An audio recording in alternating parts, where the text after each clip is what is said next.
Good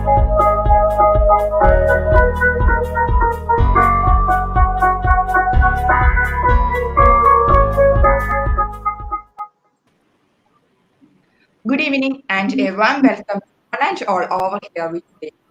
I am Ms. Meritos, a faculty of the Department of Mathematics. It's the fifth day of the international webinar series on various fields in mathematics organized by the Research and Postgraduate Department of Mathematics in association with IQAC, Maharaja's Government Autonomous College, Ernakulam. Today, we have with us Dr. Balakrishnan R., Professor of Department of Mathematics, Government College, Kattapana, to give a talk on Noetherian rings. Let me invite Dr. Krishnakumar K., Professor of Department of Botany and Academic Council Secretary of Maharaja's College, to speak a few words. Sir, please.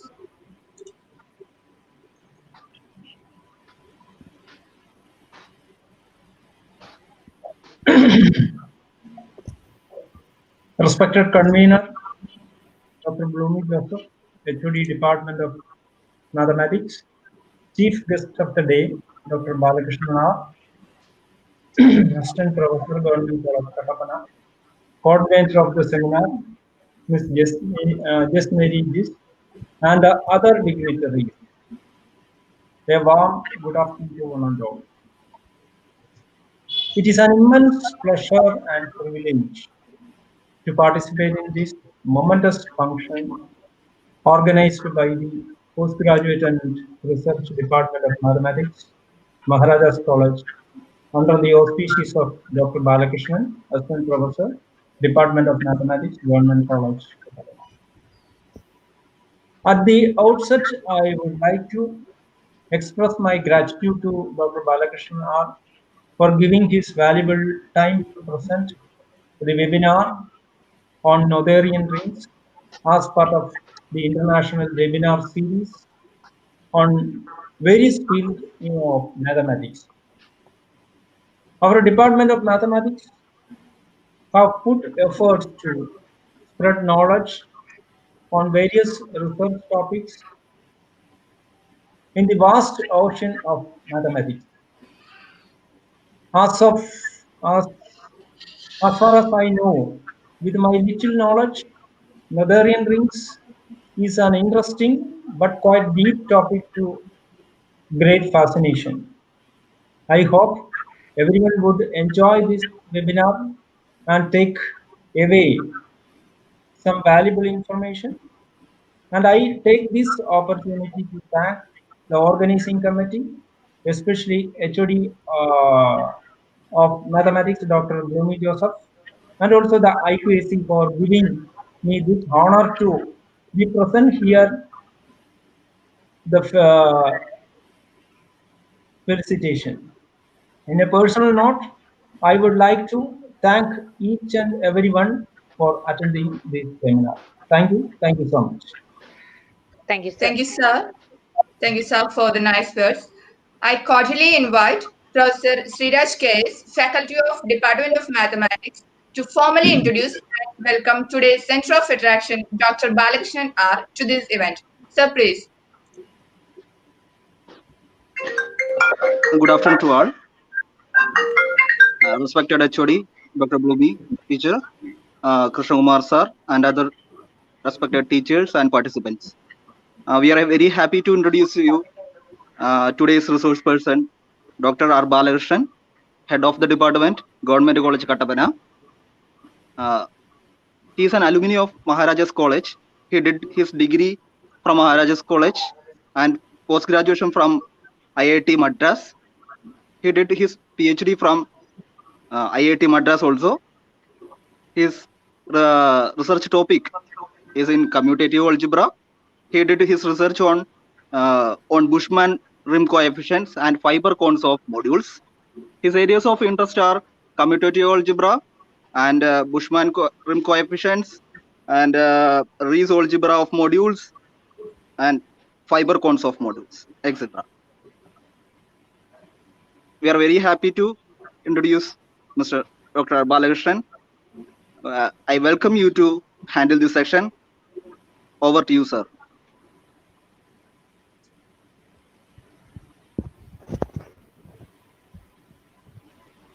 Respected Dr. Krishnamurthy sir, Dr. Bloomy Joseph, head of the department, Maharaja College, and organizer, Professor Jis, then Sriraj sir, other faculty members, and all other participants. A warm good afternoon to all. First of all, I thank Sriraj sir for the kind introduction. Also, I thank the organizers for inviting me to deliver a talk as part of this international webinar series conducted by the Department of Mathematics, Maharaja College. I am extremely delighted and also slightly tense to give this talk since I was part of Maharaja's College 17 years ago. I enjoyed that. This is where I learned my basics of mathematics at the undergraduate level. I remember, I recall, at that time it was headed by Professor Rajesh Devi, and there were eminent teachers at that time. We were all blessed at that time. In fact, most of the teachers were around 20 years of experience at that time itself, and we could learn well. So at this point of time, I remember them, and also I humbly offer this talk to them for the affection they showed, for the knowledge they shared with us. So once again, good afternoon to all, and I thank you all for going to listen this talk. So without much delay, let us start this talk.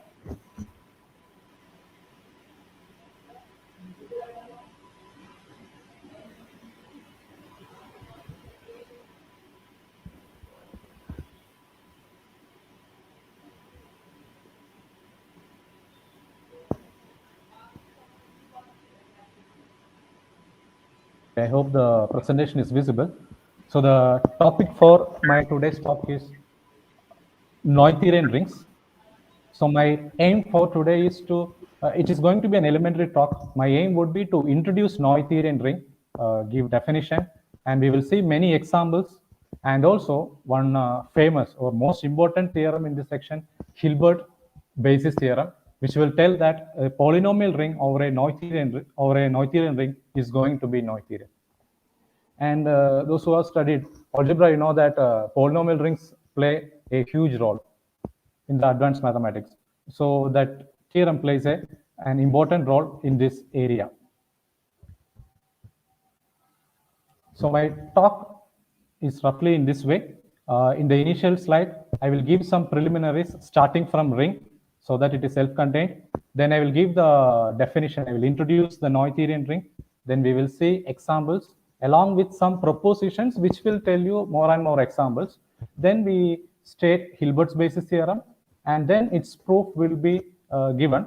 So half of the time I will go through the slides, then the remaining part to give the proof I will go to the whiteboard.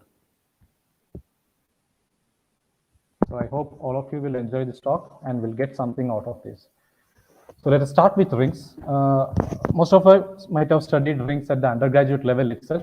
Rings are algebraic objects which have two operations, namely addition and multiplication. With respect to addition, it's an abelian group, and there is a multiplication operation also. And in multiplication, we do not require any multiplicative inverse or anything. The standard examples is that the ring of integers, then R, the set of all real numbers, C, set of all complex numbers, any field K, then the polynomial ring K of X with coefficients coming from K in the indeterminate X. In my talk, I will deal with only commutative ring.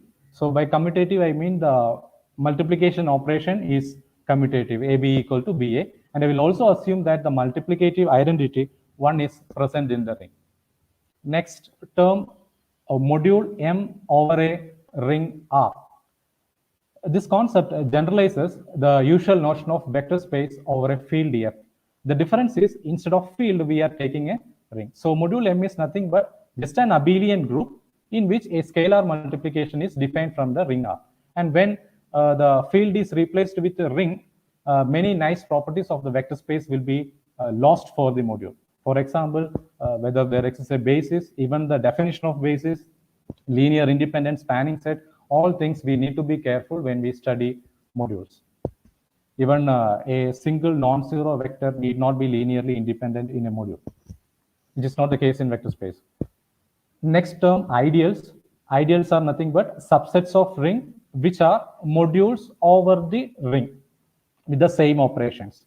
So in other words, ideal captures the multiplication from the ring. It will land inside the ideal itself. And these ideals are very important because using ideals, we go to the next type of rings known as quotient ring, usually denoted by R mod I. So if I is an ideal in R, the R mod I denotes quotient ring, where the elements are equivalence classes made out from there. This will give many examples. Once we know one ring, take any ideals, you can construct more and more examples of ring. PID is principal ideal domain. It's an integral domain in which each ideal in that is generated by a single element. Z or K of X are examples of PID.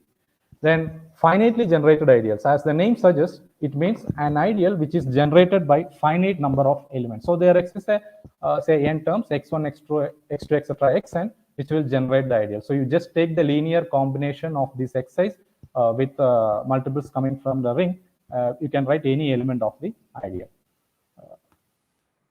Okay, so why Noetherian rings? This Noetherianness property will bring some kind of finite conditions to the things which we study. They generalize PID. PIDs we just recalled in which ideals are generated by singleton. These Noetherian rings will generalize such PIDs. Then, these are the most important class of rings in commutative algebra, which is applied in algebraic geometry. And once we go to advanced commutative algebra, most of the theorems will have Noetherian assumption as a basic assumption. Now, the basic idea behind algebraic geometry is to equate geometric questions with algebraic questions involving ideals in rings, such as the polynomial ring K of x1 to xn. This Noetherian nature of these rings reduces many questions to consideration of finitely many algebraic equations. For example, some varieties or some geometric object will be seen as zero set of ideals. And once these ideals are finitely generated, the computation, etc., becomes easy. Also, there is a notion of primary decomposition of ideals in Noetherian rings. This concept is similar to the prime factorization of positive integers. We know that a positive integer can be written as the product of prime powers, prime number powers. Similarly, an ideal can be factorized, not as a product, as an intersection of something known as primary ideals. This primary ideals in some way is similar to the prime number power. And these things are guaranteed, uniqueness, etc., when the ring under consideration is Noetherian ring. And this primary decomposition again is important in the algebraic geometry. Therefore, these Noetherian rings are important. Now, in my talk, I don't want to go to the geometry part. I'm also not an expert on that. First, let us give the definition. Let's see the definition. A commutative ring R is said to be Noetherian or satisfy the ascending chain condition on ideals, abbreviated ACC on ideals, if there is no infinite increasing chain of ideals in R. That is, whenever I1 contained in I2, contained in I3, etc., is an increasing chain of ideals R, there is a positive integer m such that Ik equal to Im for all k greater than or equal to m. So after the stage m, all ideals are equal. In other words, we say that this chain stabilizes. Okay, so the Noetherian is defined using the stabilization of the increasing chain of ideals. This is known as ascending chain condition holds. Before going to example, I will quickly give a proposition because this will give more examples. If I is an ideal of a Noetherian ring R, then the quotient ring R mod I is a Noetherian ring. Also, any homomorphic image of a Noetherian ring is Noetherian. This proof is not difficult because of the lattice isomorphism theorem. You know that in the quotient ring R mod I, the ideals are nothing but the ideals in R which contains I. So there is a 1-1 correspondence. So for any chain in R mod I, we can get a corresponding chain in the ring R. Therefore, the stabilization will be guaranteed. That is why the quotient ring of a Noetherian ring is Noetherian. Also, the homomorphic image. So if we have a ring homomorphism, say phi from R to S, which is onto, if R is Noetherian, S will be Noetherian. And it's again easy because of the first isomorphism theorem. We know that if phi is the homomorphism, R mod kernel phi is isomorphic with the image. Image is S. Now R is Noetherian, so S is isomorphic with the quotient ring over R. Therefore, S also will be Noetherian. So that is why any homomorphic image of a Noetherian ring is Noetherian. Here homomorphism, I mean ring homomorphism. Okay. Now we come to three equivalent definitions for Noetherian ring. It's very important. So the theorem, the following are equivalent. R is a Noetherian ring. Second one, every non-empty collection of ideals of R, a very non-empty collection of ideals of R contains a maximal element under inclusion. So inclusion is the order relation considered. It will contain a maximal element. So maximal, we all know that it means that nothing beyond that, above that there is no element. It does not mean it's the maximum element, it is maximal element. Also the third one, every ideal of R is finitely generated. So let us quickly see the proof. As mathematicians or mathematics students, we always enjoy proof. This is a subject in which we all verify all the results which are proved, and that also gives some satisfaction. So let us quickly see the proof. 1 implies 2. So our assumption is R is Noetherian ring, which says ascending chain condition holder. We want to prove that every non-empty collection of ideals contain a maximal element. So I take sigma be a non-empty collection of ideals. So my aim is to construct a maximal element. So I choose one ideal I1 first, I1 element of sigma. If I1 is a maximal element, we are done. 2 holes. Now I1 is not maximal. Take another ideal I2, okay, which is bigger than I1. Bigger than I1 guaranteed because I1 is not maximal. Now if I2 is maximal, we are done. Now if that is also not maximal, go for the next one, I3 containing I2. So if proceeding in this way, we will get an infinite chain of ideals in the increasing fashion, which will contradict the Noetherian property of R. Therefore, there exists a maximal element. Now let us see 2 implies 3. So 2 says about existence of maximal element. So we are assuming that. Now we want to show that every ideal is maximal, finitely generated. So let I be any ideal of R.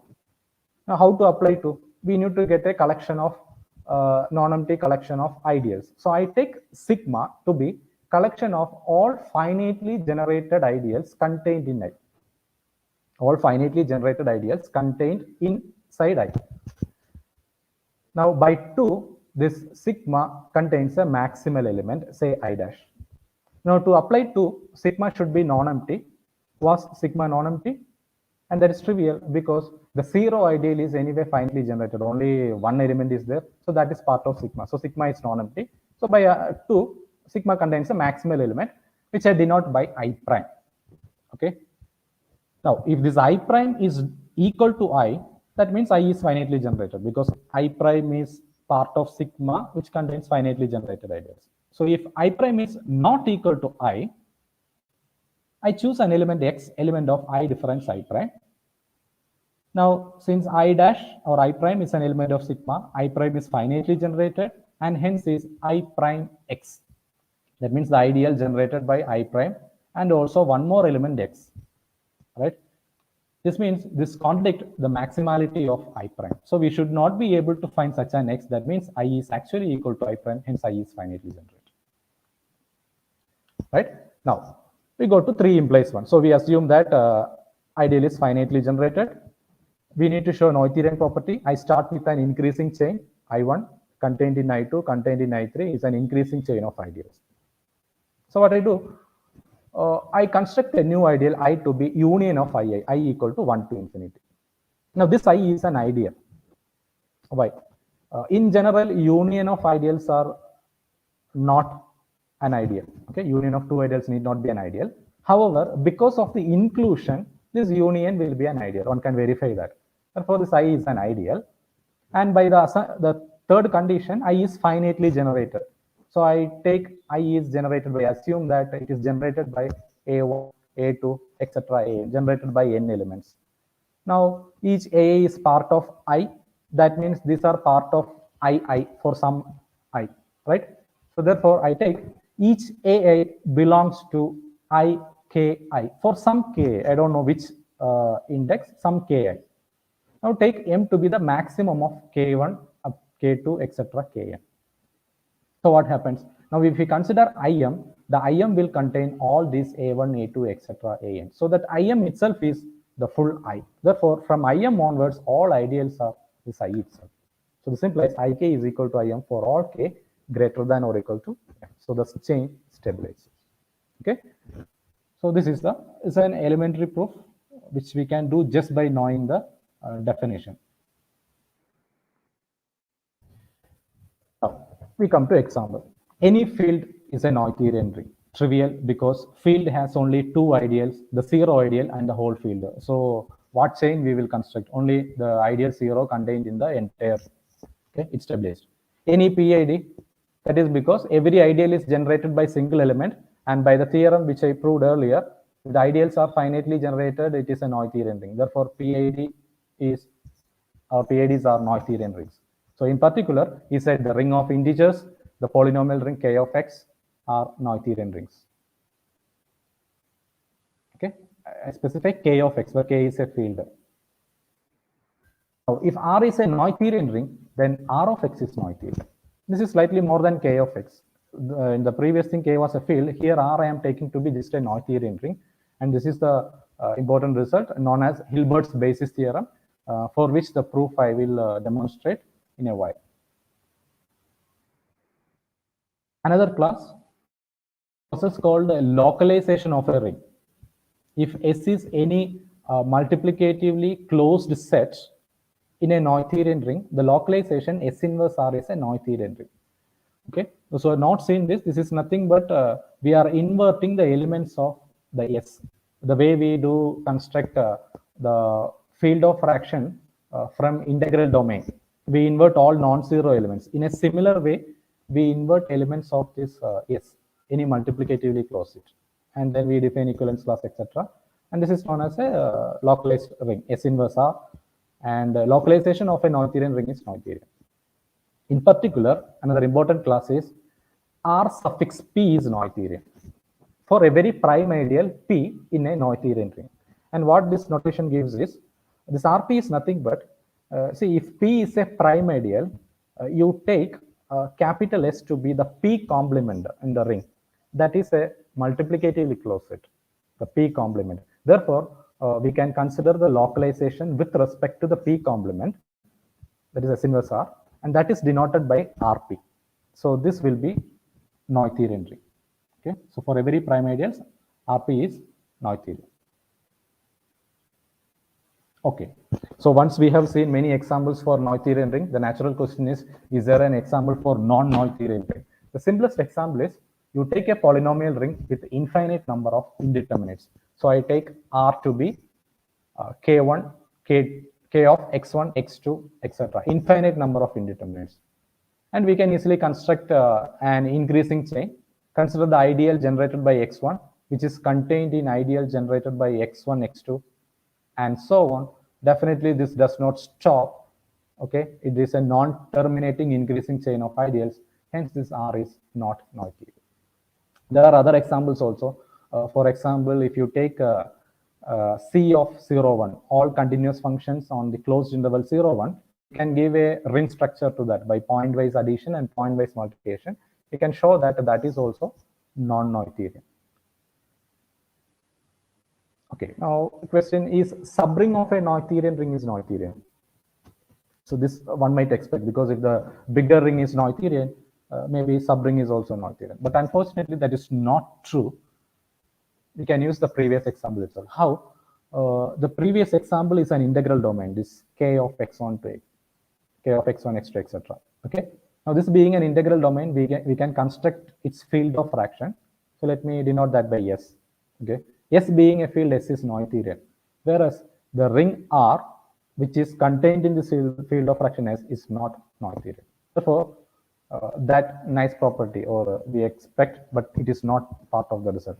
The subring of a Noetherian ring need not be Noetherian.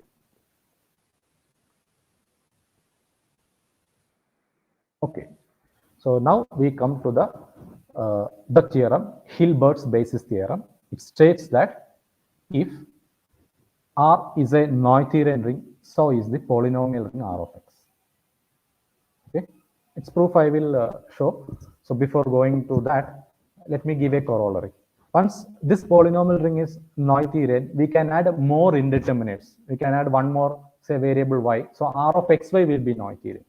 So in general, okay, I take the special case, the polynomial ring in n indeterminates, k of x1, x2, etc., xn, with the coefficients from a field k is Noetherian ring. Here k can be replaced with R itself, no issues.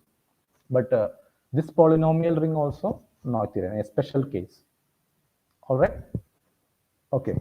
So now we will move to the proof of Hilbert's basis theorem.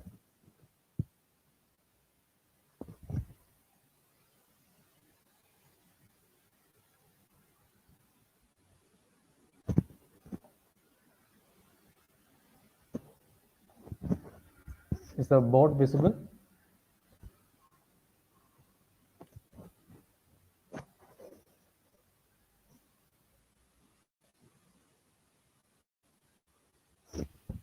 Yes, sir, visible.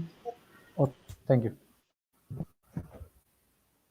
Okay, so our statement is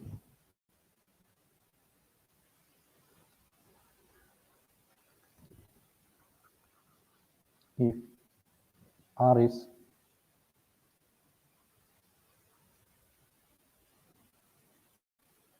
Noetherian,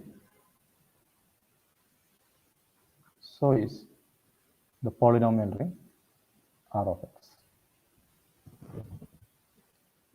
So proof is simple. Anybody can understand if you read, because it just involves some manipulations. One of my algebra is nothing but just manipulating with some symbols. Okay, so we will just more notations and some addition, multiplication, etc. Okay, so let us start with our premise. What is our assumption? Nothing, just one statement. Assume R is Noetherian. And what we want to prove, to show that R of X is Noetherian. So my idea would be to use the theorem where we saw three equivalent conditions. So I am going to show that any ideal in this R of X is finitely generated. Okay. So therefore, I start with an ideal.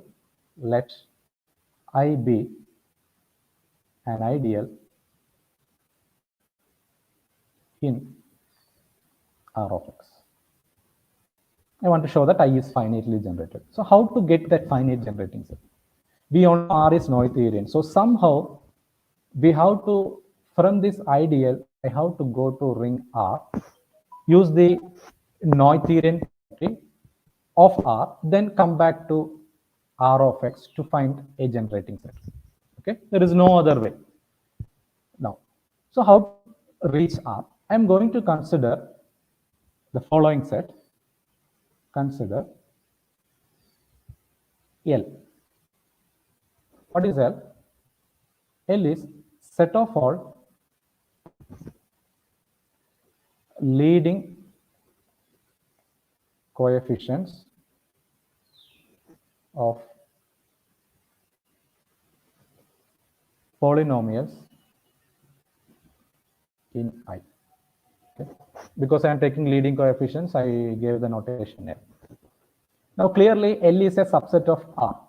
Okay, it is much than this. L is actually an ideal in R. So my first claim is L is an ideal in R.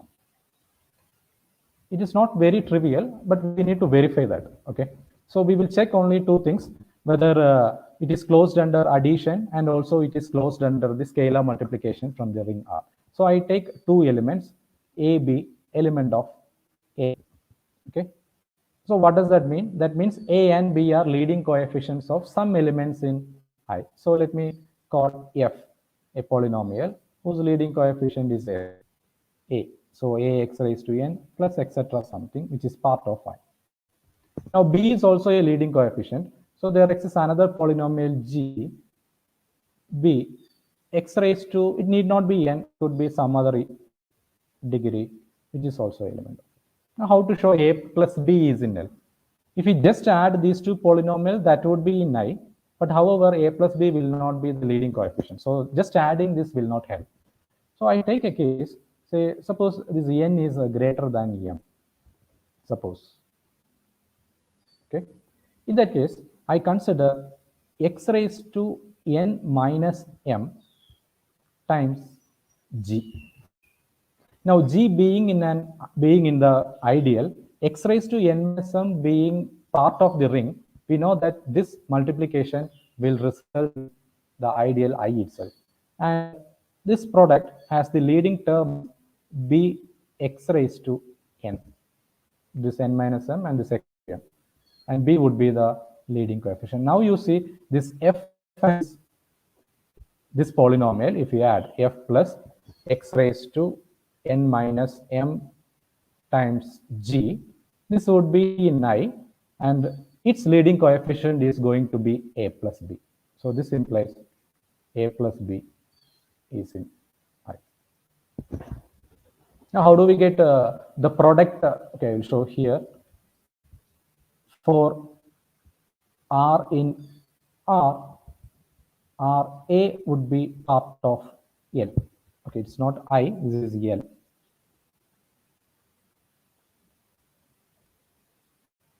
L. Okay, so RA is in L. How? Because you just multiply R with F. RF would be in I, and whose leading coefficient is RA, therefore RA is in L. So this is also okay. So therefore, the claim won. Hence, claim won. So what we got now? We got an ideal in R. Now we can use the Noetherian property of R. So since R is Noetherian, this L is finitely generated. Again by that equivalent conditions. So that is L is generated by certain elements. So I take L is generated by say A1, A2, etc. AN. Okay. Or A is belonging to N. Okay. So we got a generating set for ideal L. But how to reach I? We have L. Our aim is to construct a generating set for I. How to reach I? So this AS will give us some natural set or some collection of polynomials, because L was constructed by taking the leading coefficients. So therefore, these AIs are leading coefficients of certain polynomials, right? This AI are leading coefficient of some Fi. We don't know which one. Fi belongs to the ideal I. Okay. So one natural choice is, okay, one natural choice is we consider the collection F1, F2, etc. Fn, which we obtain from this A1, A2, N.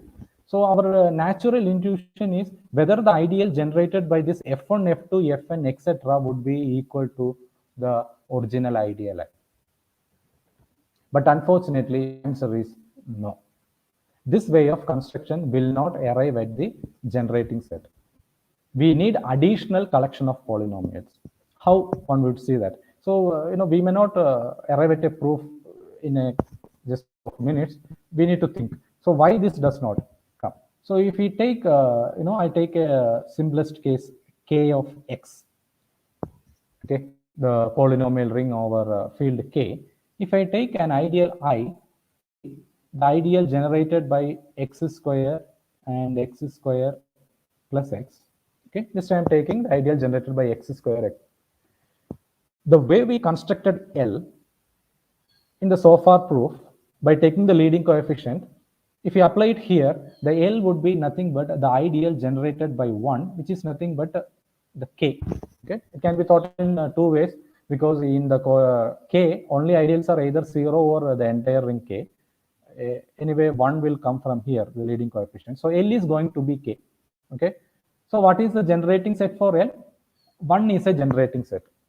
Now, by applying this technique, we may look for a polynomial whose leading coefficient is 1 and which is obtained by taking f1 to be x square. X square leading coefficient is 1, but it is easy that I is not equal to the ideal generated by x square, because of these two elements, if we take the difference, x is also part of I, whereas ideal generated by x square will not give that x. It's not part, right? Therefore, it is not generated by this f1, f2, etc., fn.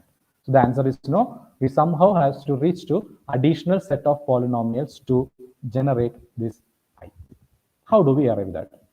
So for that, I look at degree of fi for each I, and I call it as ni.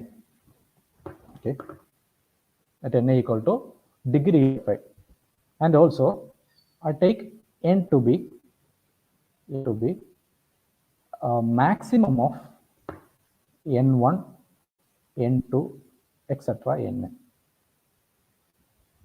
Maximum of n1, n2, etc., nn.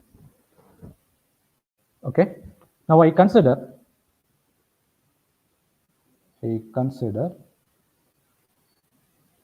for each d equal to 0, 1, 2, etc., n minus 1. This is n.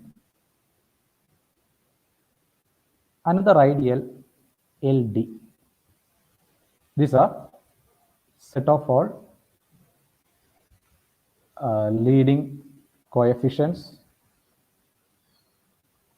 of polynomials of degree d in the ideal I. So we again hit back the same ideal I. I consider all polynomials of degree d and their leading coefficients are taken and put it in LD.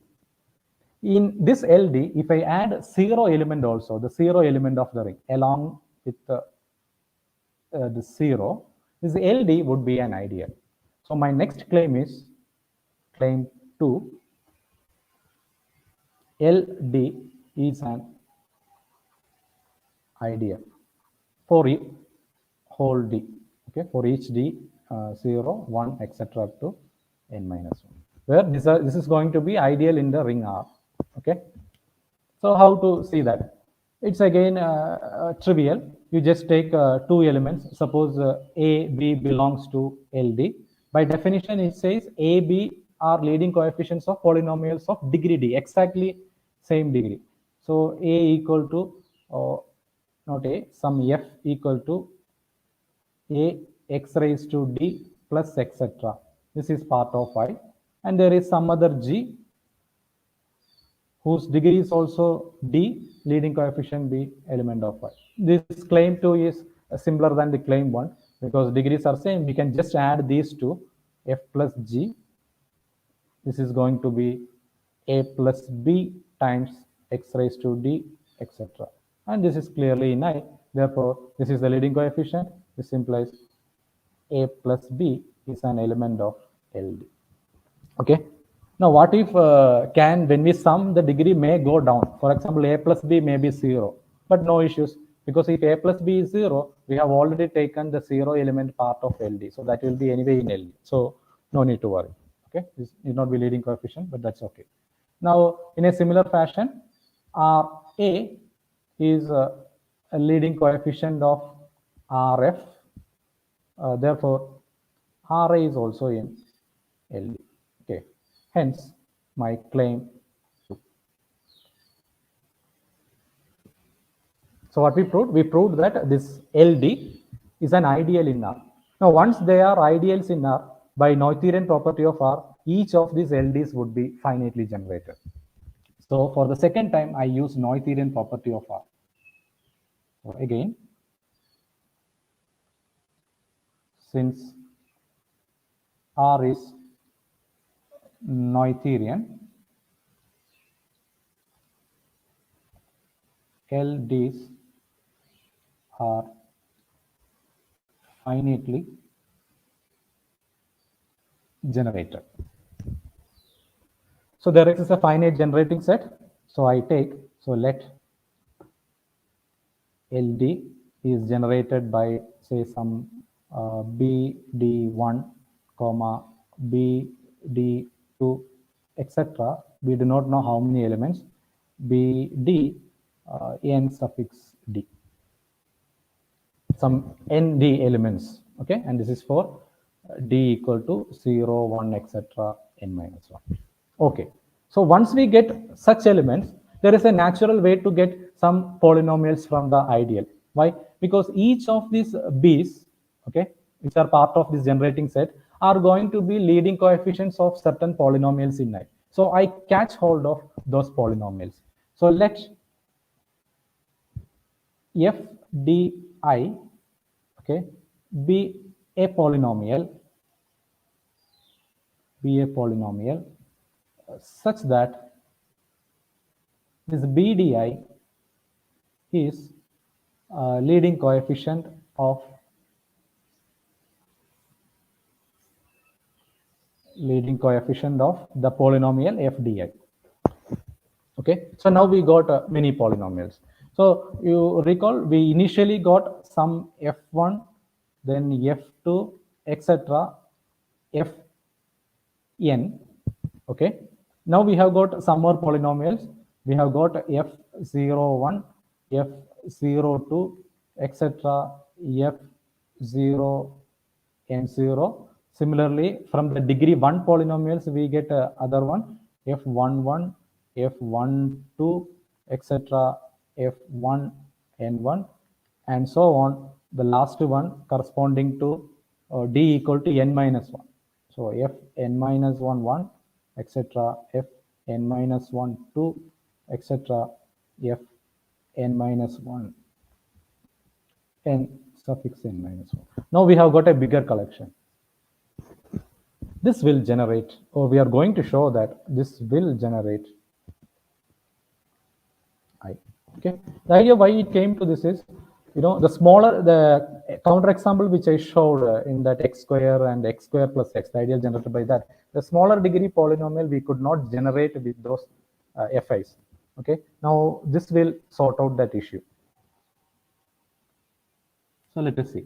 So now the ideal generated by this, I am going to call it as I dash. Okay, and I will show that both are same. So my claim, the last claim, is the ideal is actually generated by these two collections, F1 to Fn, and then the next collection, Fdi's, such that d equal to 0 to n minus 1, and I varies suitably, 1 less than or equal to I less than or equal to nd. Okay. Now, how do we prove? See, once we prove that these two things are equal, I is finitely generated because we have finite collection of polynomials here. Now, what I do is I take this to be another ideal I dash. Okay, I dash. So it is enough to show that I is equal to I dash. So when we want to show two sets are equal, we need to prove inclusion. So clearly I dash is contained in I. Why? Because each of these FIs or FDIs are coming from I only. When we took the polynomial whose leading coefficient is certain numbers. Okay, so these are actually part of I only. Therefore, the ideal generated by the has to be inside I only. Therefore, I dash is contained in it. Okay, so we need to prove that this is equal. Okay, suppose it is not equal. So suppose I dash is not equal to I. So which implies naturally there exists an element, a polynomial f, which is in I difference I prime. Okay. Now I put an additional condition on f of minimum degree. Okay, so I take one f is guaranteed. Now I am taking choose an f from this difference such that among such polynomials this f has the least degree. Why such thing is guaranteed? Because of the well ordering principle of n. Well ordering principle of the natural numbers. We know that in natural numbers, every non-empty subset will have a least element, that is known as well ordering principle. So therefore, the minimum degree polynomial can be chosen. Okay, so this f is identified specifically. Now I take, I note two things from f. I take its degree and also the leading coefficient. So let E be degree of f and also a to be the leading coefficient of a. Okay. Now our aim is to show that such an f does not exist.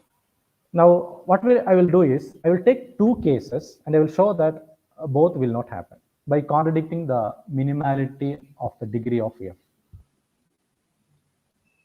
So my case 1, okay, I am taking this E is greater than or equal to n. What is E? E is actually the degree of that f. N was maximum of n1, n2, etc. Nn. I am taking E to be greater than or equal to.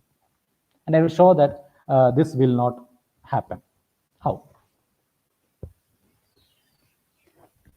We know that the leading coefficient of f, which was a, is part of L, because that was our definition of L.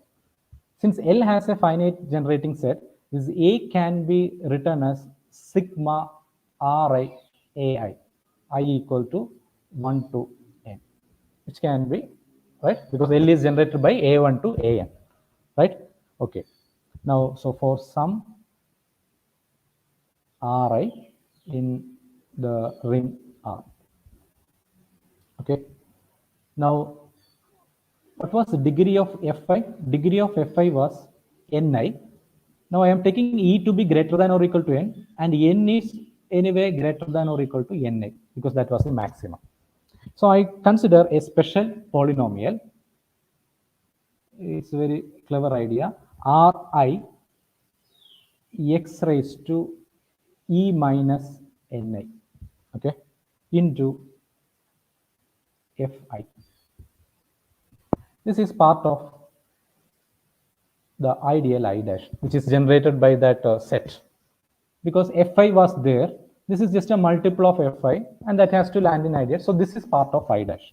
Okay. Now note, what is the degree of this product? Because Fi was degree Ni. Now I am multiplying with x raised to E minus Ni. So Ni will get cancelled. So this will have degree has degree E. Okay. Also, it has the leading coefficient. This Ri will multiply with the leading coefficient of Fi. Leading coefficient of Fi was Ai.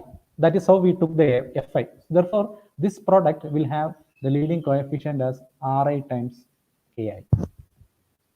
Okay, these two things we note. Now, how I am going to get a contradiction to the minimality? Now, consider the polynomial f minus sigma Ri x e raised to E minus Ni into Fi. I equal to 1 to n. Okay. This is an element of, this polynomial is an element of I, but not in I dash. This is in I is clear, right? Because f and f is coming from I, Fi is also coming from I. This is not in I dash. Why?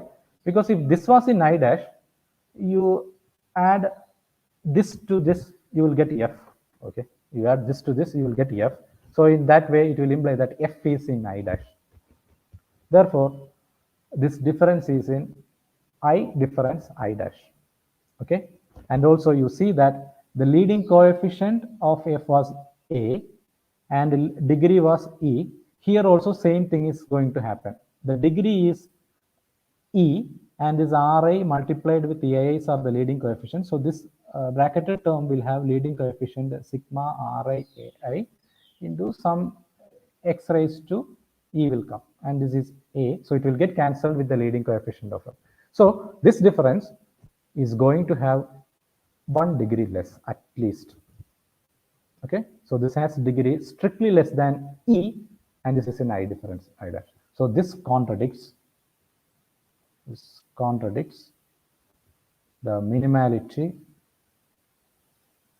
of degree of F. That means such a selection. Okay, therefore case 1 not possible. Case 1 not possible. Now I consider one more case and I will show that that also will not hold. Case 2. I take E to be less than N. This is the usual trick, right? Because of the trichotomy property, you show that all those two inequalities are not holding, right? So I will show that this E less than N also will not hold. Then no other case to happen. For both cases are not happening, so we get a contradiction. I has to be equal to I dash. Okay. Now when E is less than N, what happens? Okay. I'm taking A to be the leading coefficient of that F itself. The F was the polynomial which I took in the beginning before considering case 1.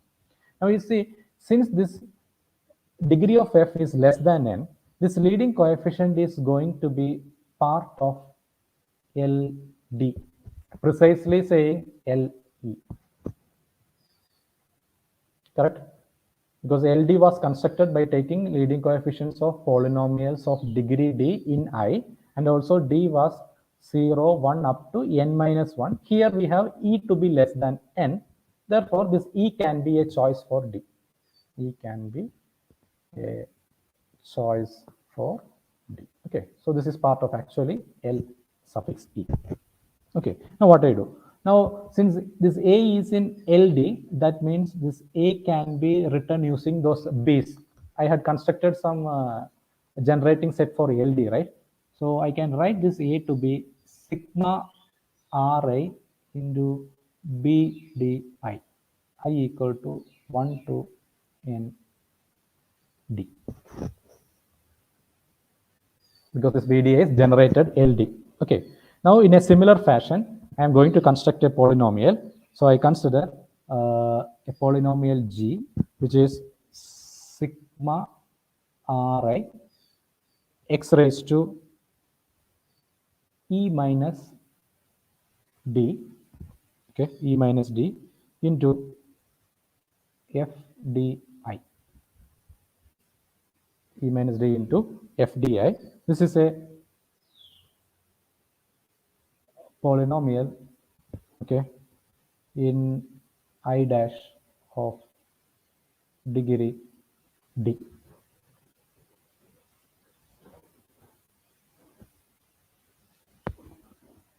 With the leading coefficient A. This is similar to case 1 with the leading coefficient A. Okay. So similar to case 1, I consider the polynomial F minus G. Okay. So F minus G would be in, as in the case 1, it would be in I difference I dash, same logic, and degree of F minus G would be strictly less than E, okay, which contradicts the minimality of degree of F, such a choice. Therefore, this is also not possible.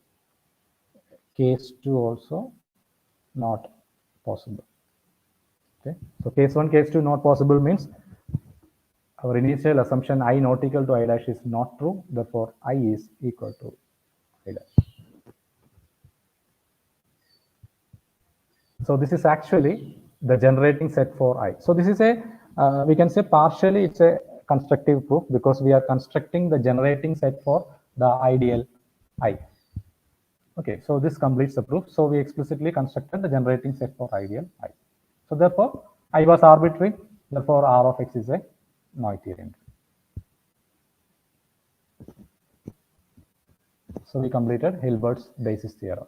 Okay. So once we know that the polynomial rings are Noetherian, you can go for quotient. You take ideals in the polynomial ring, take quotient. As I said earlier, that quotient ring would be Noetherian. Okay. Okay. So maybe I will conclude. So we defined what is Noetherian ring using chain condition, ascending chain condition. We saw examples and also saw this theorem, Hilbert's basis theorem. Thank you.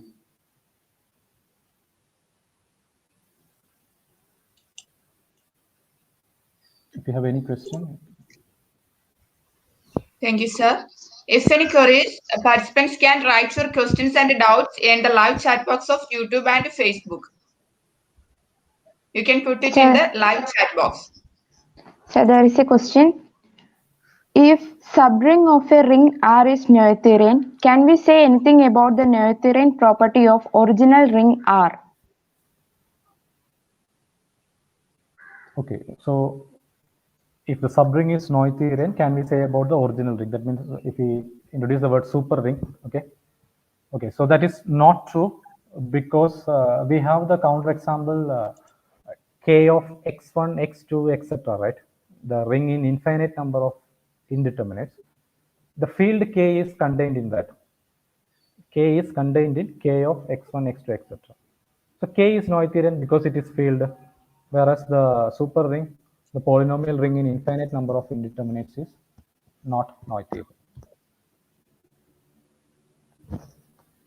Thank you, sir. Okay, sir. One more question. Is there any notion of descending chain condition similar to ascending chain condition? Okay, so of course it exists. Descending chain condition one can define in a similar fashion. You define a ring to be, the rings are called Artinian ring. Okay, if I1 contains I2, contains I3, etc. Descending chain of ideals stabilizers. Such rings are called Artinian rings, and there is a full theory. And then Artinian and Noetherianness will be compared, and it's known that Artinian ring implies Noetherian ring, I guess. And also these two properties together will guarantee certain things like the finite length of modules, which are very important when we consider certain polynomials known as Hilbert polynomials, which is used to study geometrical objects. Okay. So both notions are actually important, the Artinians and the Noetherianness.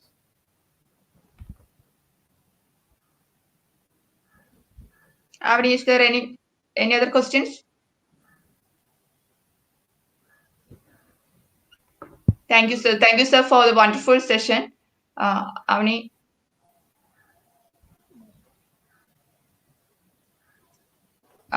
Please unmute. Avani, please unmute your mic. Okay, sorry. ഇന്നത്തെ session വളരെ നല്ലൊരു session ആയിരുന്നു എന്ന് നമുക്ക് നിസ്സംശയം പറയാൻ പറ്റും. ഈ വെബിനാർ അറ്റൻഡ് ചെയ്യുന്ന എല്ലാവർക്കും മനസ്സിൽ എന്തെങ്കിലുമൊക്കെ കേറ്റാൻ പറ്റിയിട്ടുണ്ടാവും എന്ന് ഞാൻ വിശ്വസിക്കുകയാണ്.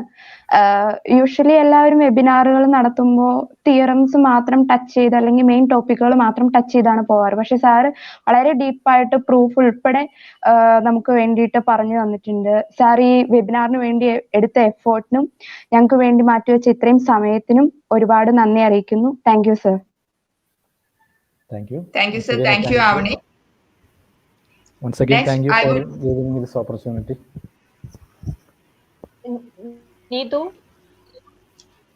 Next, I would like to invite Ms. Neetu PR, a research scholar of Department of Mathematics, to deliver the vote of thanks. Good evening to all.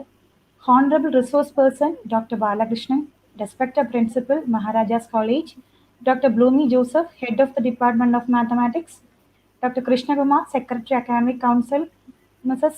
Jismiri Jose, Coordinator of the webinar, other faculty members, students, and all participants of this webinar.